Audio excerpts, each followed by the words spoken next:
fast forward, any come over channel so Shannon Swam say, I'll say, GH Politics Avenue, political stories are trending because making headlines. And the gym ready to be Exum, or Hanidi Young Braxim was any, the Kanya, let's to subscribe to the channel. It's notification bell, share now for front so insight into me. Can be any young Braximo, best say among raying sim. Namanoka say, NDC communicators and to me about one thing, arbitrary senior a year. Want to me and then a pamphlet to me, become a pamphlet next NPP 4 to me, a port or mining from any some to Accra, but the guys to ghost are now omotimi a smuggle a free Ghana has a call a mine hodo a so. There's a whole lot of simple breed up a kaya and on more a 2 months say no. And a boy, Emma economy, no, it's tea era. At this point in time, you won't wrap up on a sway, and when you're quite nearly about a bra, Wajimbre, or trains him, the access Wajimbre, or say. Boundaries Commission, which means a Juma be a non person so the tar, said near my fifa, border him. You are forcing so back Cassa, and then I say, or catch it, I say. Sabo the year, Edinia Mafim, any party in Contabuna, a Chesino. Ama if you actually 500 million Ghana cedis. Nti no chira o say there's a young fan femu no and a gold you get the so el sanso ye den ye fe bi ye fe no re-entry o wi ade call amano ne tetogua no asan the area about them and I cross protocol ne ate so amano nti sa kana na ye na ye bi ekra ye wa no ye wi bi pie de dey be inside no so no na ye wi a ho de aba no e be ma ye dwadie no atosini tax no e be hwiri ye Echo Bawu tax betray ye. Yam say 2018 kwa no UAE na good if he ha akọ UAE no na ye humam na 2 billion na omom humam na 7 billion e kire say what should the tax 5 on 5 billion worth of gold me bo asema wo ke oh and owura Akuffo vice president former the late vice president say yeah ade a wo fo say get the 10 million and a coy or say and then 10 million. A 40, a 50. Can you imagine the embarrassment? So na onim say na yaba ofi ha be kasa. Ye kai no say obi betima tena enchen aka say na ye pese say aban di. Ene aban bi ba mu no a so the gold board na ba no. Ono kire wo say gold ya dey abre no atoso mienu. Enti chese na kana ye beka wa ha no hwana na yetan no hwan fortune na yekutia no wasem ba ku bia na mehwe se ka wo beka a kire no asem bia de bia oka about our royalties wo de also gina 10% of na se Ghana ne nya o papa nko ade ya na mo master ase agodi cha ase na obi betu na ono no betu se forgive me se ode okofa machine wo aso ohima mu krapo de aba na be cost whatever 10% they come cut down that adan meme de no 100% no or be yimu a se si ahwe de ono nya ye fa na so we nya 90% akoda fie 10% ni mu a ye be ko no ono so e so 7% not the 3% mami 3% to crap a ye pe no kobra ne se ye be gu obuni na o aba ye kro ejuma tie mi o me se 90% enkro na wafa no wafa no de ko and a 10 na aka no 10 na aka na ye be o gimu 7 no ama ye mu 3 debi o se o pese o ma me wine o ma me wine say I can no wine o ma me wine nje si a me ka chere say o ma me 3 miensa enfi edunu mu no eno ntokwa na ye kuno a timamfo ni bi mu ayeso mo mu nyansa tafa che ewe nim chen yen ye ne nim hwe nto mo kire say de obetu gold no wenya enkro na ewie no baako no ye che baako no mu nso no onsan nya nkono efi eno sumu just he gets this 90% bia ko enti ka onim bibia ka onfa ni nyina mom ka onfa ni nyina na nkan nyina nchan na ehwe e say oya medical same which they say even the operational cost o 90% nko a the operational cost on timi engina menim ehwe menim nka kire me say the operational cost e brought 3%. Enti operational cost nko afa o say o de Ghana fo e na o de boa ye adwuma ne ama no krafo Ghana nyina no yemfa 1%. Na kroben so pa na one enyansafo tafa che betena ase na otimi a kire ade we amanya sani ate ase say wafa 90% ndi kofi no 10% na ka no osane me be cha lion share jata de no nso no ofa onsan fa nkono biom te se ono de bi ogina nkono na me de mi gina wo hwehwe no enti ye pre ebisa say ka ye be hu ye mobo a ka mo mfa 5% crap o mai o de bi a ka say 10% na ka mo mai 5% a eno crap ye ntime nyina ho ene ye de ko 3% sa 3% no so no eno crap so ye be hwiri ye hwe me ma dwen America ni na say gold no ta fra che kan yira wa asase na se enti say ye generation we no ye timi nya wo hwa ye ngada ye ma ne be da me ba beba otimi nya sa tumi akokoduro no tesi yewura Mahama timi ka kire America for ne say sesi a edwadie no we want fair trade na enye mmoa ne keke ene hia ye yewura na do so kan say we want a Ghana beyond trade it is beyond aid we have a heartbeat say sisi ene nim pefe say ye sisi yen Burkina Faso for eje ye say petupuru so mbo ye o ma de no so won si o mo koso nti sisi aye nya ne basa basa biom production we have to accelerate it until we say budget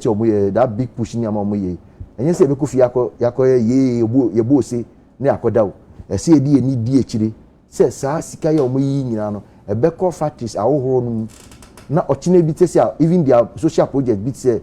free menstrual pad you say and one of the people can say any tax in free menstrual pad so no na me di enim and so na makamba ko say they should be locally manufactured menstrual pads so that you get your taxes from inside, you get to create job for people. When you ejuma so amatima for na uko wenim crap no. Sa production na wo ye wa ha no. A wo de airboa Ghana companies no. E ma oni ama mienu. Personal income tax. Any company income tax no. And o abeka say companies aketwa no crap no. O san so ahye say ombema omomwa bi omeyi threshold. So omo eto no tia no omeyi aba from kakra bom. Enti na me stress so say abanko nenim na omo ye djuma o sa company ya fe workers no omo so omo personal income tax kakra omo di kofie no ye nhwe se threshold ye be maso kakra eno so kire sen se we djuma ni ya se otua tax na o he Ghana as si ada ye tax threshold ban ye dia be ye akoto no wo 500 Ghana ase na eja koma kan no kro se 500 obi ji akecha 500 Ghana cedis wo Ghana ye aye wo ya na oye oba kuna for widow na o ma miensa ni ma na mienu krapo a o moto menstrual pad o modua ne krama ya no sa 500 Ghana e beto ahia ma ans na wasan aba de o mbedie ka o mefa bebi o moda enti kan ye be kan no kure pa de aka otimi maso kakra ma yen no de ko be 650 ana 700 cedis na ye mu bi mu edwin say ahochire na aba we will buy the bullet enya e be boa bibi ni aboye ho ka enso bi mu wo mu a mo wo fam ka mo de ye timi twa ni ye hu ommo ba aka beboa ke yi o mo firi me da se me ba ben so bad ma men ko ya so mpa so ansa na mi say yaw enkoma ye die nyina no wo hu e ka me e say o man ye wonim di for pa hwe ye ka human resources a betu ka se the whole of Africa ye ka o ma bie no abekoso a unkonya Ghana ni a oye djuma kese bi edrubri bi uko Japan a yes testing officer no wo mka so mu ye nyina Toyota cars ni nyana Ghana ni na ye testing officer penny pa uko hospitals akese o ma no ne Ghana for Dr. Kwabra Fripo Boati hwe surgery so wa ye papa ya mu se waka ba bimpo ono ye bibi fiber ye di internet yi ama America forces so mu yusu Indian for yusu obi ayusu and before pa ya mama mi say aye leadership failure ana magana ye duru ba bi aduru ya aka me se de bia wia na ye wia se de se ekwa ni ntu nkwa ni musa o kan so ana aka me se de se se ye ne de bo ma mu ni nyina no obi wa dwen bi se wo tan no ho no me ti ase aye ede ya Debi awunim sa akonya we de ye papa sampia le akonya nti nyame fa ne kra nkoso nsie enne so Metropolitan Health Insurance for board chairman afim ye omo lawyers nti ye becha omo ne ama omo yakọ eja obisa se empanyindie na ma oman ne bo na se bi nimdie nimdeɛ ne da way wankasa way ano sɛ yɛhwɛ ma yɛntimi nkasa ɔman no animdifo nim ɔmo sɛ adwene bɛpra profanity sɛbio wote fie biara mu na sɛ panyin wohwɛ ma nkraa dɔ sɛ kan dwa nanka ne yɛhwehwɛ nankarefo a woka ho bi wona wodi kan because ɛyɛ ɔse kan me no yɛ adwene sɛ yɛ mpaninie leadership no is the baseline for many of our problems but I will be quick to add say for me leadership na nyɛ political leadership ne pɛ because in bebree adwene leadership no a yɛsusu sɛ yɛ political leadership ne pɛ but in many parts your problem no ɛnyɛ political leadership ne pɛ of course ɔmo na ɛwɔ ɔman no nyinaa tumi a ɔmo betumi yɛ nhyehyɛeɛ na ɔmo asi gyinaeɛ but I think leadership across many things sɛbi ebia political leadership na be energy sector leaders but okay nsɛm ɛkɔ so energy sector leadership at that level okay school sema different schools okay hospital obeko hospital be the issues there obeko adwuma bim so I think that generally I completely agree with you say ebia yenyina ye leadership training so mine but make namako finances no I think say we must all recognize say at least for the last 6-7 months it appears say the financial conditions of Ghana and as the economy no is getting a clear sense we're getting leaders that appears we can all trust at least so far by the evidence we're seeing in 6-7 months kamia say no the growing trust is coming and na maker over feature our rating of B- is a show of confidence quarter risk of doing business in Ghana and other countries report near say oh yeah juma wa ha or risk ni hwe Ohe reporter March, no reporter June. Clearly, the risk of doing business in Ghana, form, which means that Nyama Akosro. Or they compare 7 other countries, I share where report. Clearly, things are getting better in Ghana. So we must commend the leadership of this country. Yeah, but we would say it. Senyama obi ye bibi which needs commendation. I think that we should all acknowledge sebi oye bibia obona baso ye and then you caution him on the other things which they need to do. I am the finance minister nankasa jitum no kama nisini pise nyama no enye intimo bia manadwe nye say we are out of the woods yet. Makawa has said the true test of this economy DDP restructuring by the other principles neko share no ya overloaded debt no into 2026 ni 2027 hono ena nkomo na nkasa wo kwan e be fa say the principles due now here the nature of the debt restructure that fa kwa e be fa ko sika abetu asa akapudo na esi anim no for purposes of the principles of the restructured. Me as a professional in risk management, they be a major Ghana economy and I think the finance minister has said it.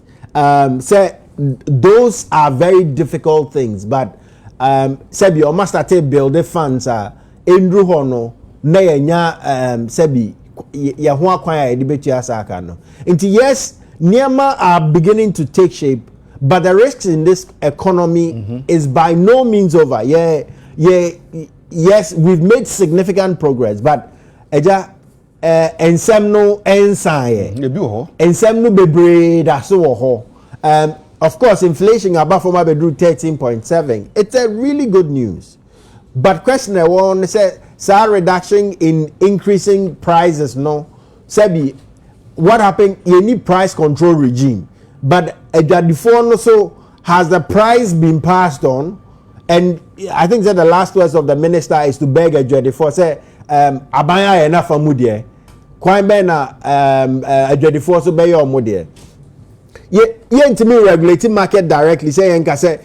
tɔn obi bi say, but there can be price transparency regimes or competition law ne consumer protection law amanfoɔ started the eche bɛɛ deɛ wɔ hɔ nie maybe this is the time to say ɛbɛyɛ mmara a ɛbɛyɛ consumer protection ɛhyɛ obiara sɛ kwan a ɔfa so a wohyɛ oboɔ no fatu dwa nti sɛ ebi a me cost price ye cost school basic accounting e beka just say profit ye cost selling price minus cost price nti kwan a me fa so a me to ma de no me tifi kwan a me fa so a me to mu ana me fa so ana aganye sa nti sɛ ye say cost price ana sɛ niema ye de ye niema no ba forma na ba bia ye ton no na e wo de a na che sɛ mfa so no na ebu nkam so Inti, we can all determine per market or industry player, say, yeah, safe margins for different industry, maybe 10%, 15%, 20%. Inti, no, yeah, shake it so be enter DSA, but there is transparency. Okofa, a friend is saying, but is a minister of roads, cement for a person now. Cement, no, what are the components of the price? Senior fuel ne energy nyina enim the variables no nti na ochi bia no bibi move a nyina enim say fuel be kosoro no I think that we need to have transparency in pricing senior whether or not your currency are appreciated by 41% eja 40 almost 42% for the last 6 months ebani say na currency are appreciated by almost 42% none so prices in some parts, prices need to be above but generally, some prices are stable. In South 42%, no, for an import-dependent economy. About the same, at least by even how by 20% of the price appreciation, because the implicit understanding they say so currency are appreciated by 41%. Yeah, not just a cost price would naturally reduce by about 41%. It's Bibia, you don't need any other variable. Yeah. But before Becca say, oh, so I think that what we need and what probably the government needs to think about carefully is a consumer protection law that promotes transparency in pricing. To me, and show be because we're in a free market. Into to me show be set on in so way 1 cedi. But ube to me I say disclose 1 cedi no then in the woman money 1 cedi. So if we can have a transparency regime around pricing inka nyameba for me nyafe nyebe patch or say minister of finance na tie patch or say and not near baby ato you call baby 26 cedis you call baby 25 cedis you call baby 35 cedis the same thing in Accra and I say bia we were the same environment exactly we call baby also 25 cedis you call baby also 26 cedis you call baby also 35 cedis the same the second thing minister and me and he say ABI statistical service price data say they are okay say your baby as no there's a market for it because me who's a weight on it there 35 weight on it there 50 weight on it there 25 you implicitly direct the market there into the auto on 35 no the forces of the market will now push him into beyond the transparency no I was saying in I who say meko na mekoto spare part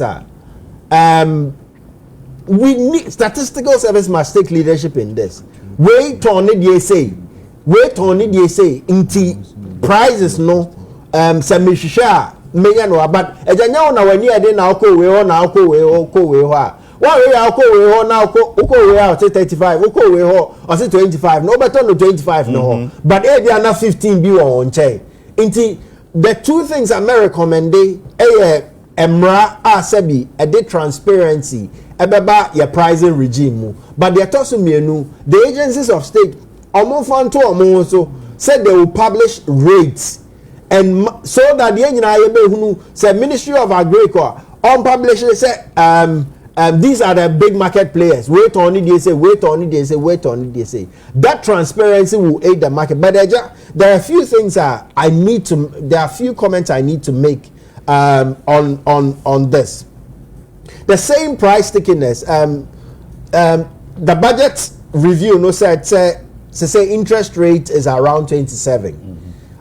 Which is moved from about 30. You know, reference rate cost from about 24. But interest rate nankasa and number 27. But 27 no cry no unya. Ubenya 27 and that is a bia wa juma ye sronko ana ukuta osika na osi munji misika nto na moma me bosi ani bi.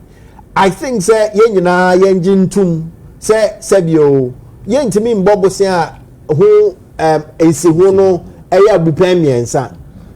Emma untimi nye adwuma bia enye successful. If you go to countries like Rwanda and South Africa, people are borrowing at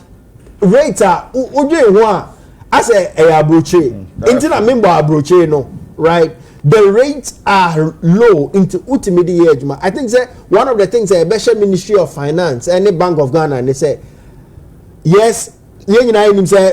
treasury rate about around 14 to 15%. But the real interest rate on lending, the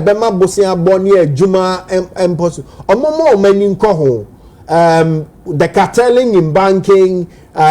price stabilization around that. First, no, you better say, oh, CD no, ever depreciating about 18%. Into bank, no, he's better off buying dollar rather than lending because the price implicitly about 18%. So say, see, you know, I appreciate about 41%. So, ti we yen sama horo tim ko so channel so mamno so jemre e wo harasane so ba den dia dum bi edomeni onuya ishem na yen sum dasi ha in GH Politics Avenue.